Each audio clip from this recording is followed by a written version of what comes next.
দীর্ঘদিন ধরে কক্সবাজারের মহেশখালীর ধলঘাটা ইউনিয়নের মহুরিয়াগোনা ঘূর্ণিঝড় আশ্রয়কেন্দ্র দখল করে বসবাস করে আসছিলেন স্থানীয় আওয়ামী লীগ নেতা ও ইউপি চেয়ারম্যান আহসান উল্লাহ বাচ্চু।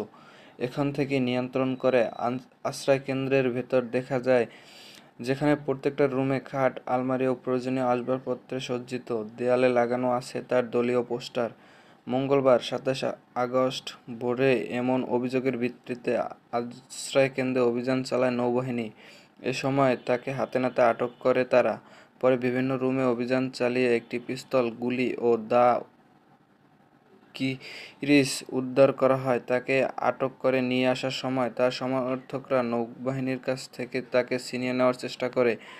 পরে নৌবাহিনীর উপর ইটপাটকেল নিক্ষেপ করতে থাকে। এক পর্যায়ে নৌবাহিনীও আত্মরক্ষার্থে ফাঁকা গুলিবর্ষণ করে। নৌবাহিনী জানায়, আটক আওয়ামী লীগ নেতার বিরুদ্ধে আশ্রয়কেন্দ্র দখল করে অবৈধ অস্ত্রের মজুত, গেট দখল ও আশ্রয়কেন্দ্রকে টর্চার সেলে পরিণত করার অভিযোগ ছিল দীর্ঘদিন ধরে। আটক চেয়ারম্যানের বিরুদ্ধে বেশ কয়েকটি হত্যা মামলা রয়েছে। তাকে আটকের পর অস্ত্র উদ্ধারের সংশ্লিষ্ট আইনে মামলার প্রস্তুতি চলছে।